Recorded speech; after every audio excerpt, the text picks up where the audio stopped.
Guys, narababwiye bro, narababwiye.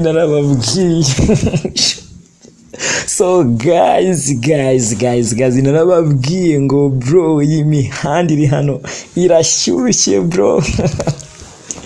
Mbabazi Shadi yarigarukiye bro. Mbabazi Shadi uzwi cyane nka shadiboo.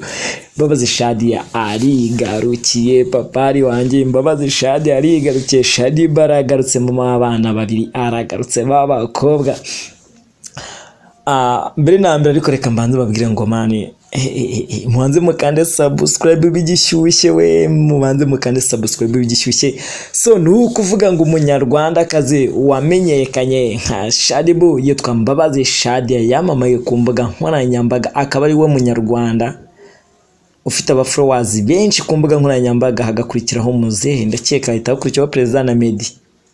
Nibo bantu bafite abafollowers benshi, nibo bantu bakurikirwa cyane ku mbuga nkoranyambaga.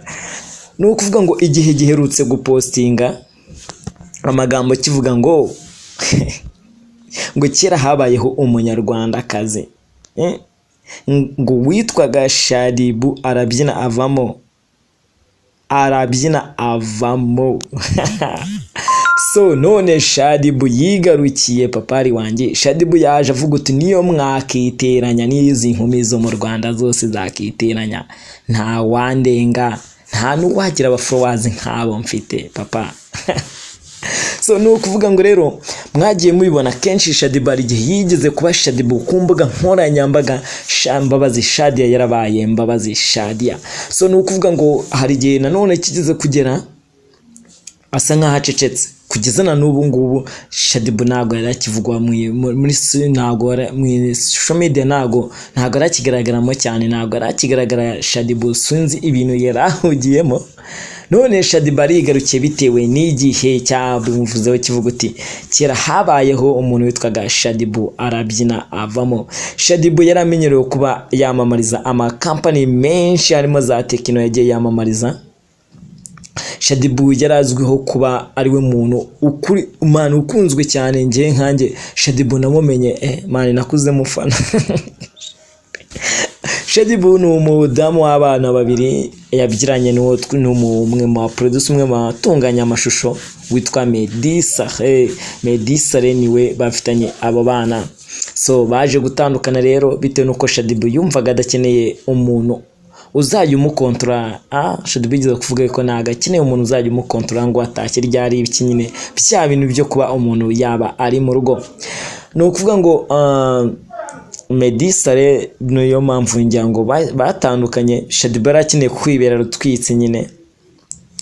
Nubwo mwakitiranya ndacyabarenze Mbabazi Shadi wamamaye cyane nka Shadiboo nakozwa ibyo kuba hari izindi nkumi zisigaye zimurusha ubwiza. Mukecuru yabihakanye. Umunyarwanda kazi cyane wamamaye ku mbuga nkoranyambaga uzwi ku izina rya Shadiboo ntakozwa ibyo kuba hari izindi nkumi zisigaye zimurusha ubwiza.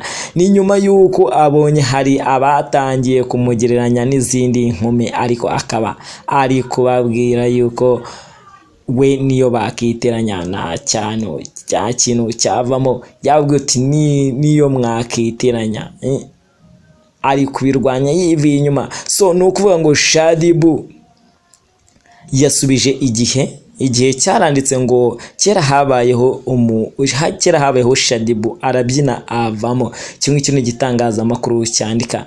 So Shadiboo rero mu kugisubiza yigarukiye yavuze uti kera habayeho ikinyamakuru cyitwaga Igihe cyagiraga abanyamakuru, none gisigaye gifite abanyamunwa. Nababwiye ngo bro nta mikino mukecuru yagarukanye. So yakomeje avuga yuko bandikishaga intoki mwe n'abanyamunwa banyu niyo mwakiteranya mwese ntabwo mwabona abafollowers mfite. So Shadiboo yavuze uti so I am big than you. I am big than you. Shadiboo Mbabazi Shadi mukecuru yigarukiye papari wanjye, I'm big than you. So reka mbabwire ngo rero wowe banza kandi subscribe, ibindi byose uraza kugenda ubibona, n'andi makuru yose muragenda muyabona uko tuzajya tuyabagezaho. Ariko ntabwo nagenda na time nimero yowe. Niba ushaka kwamamaza ufite inkuru ushaka kudusangiza, nimero ni ya yindi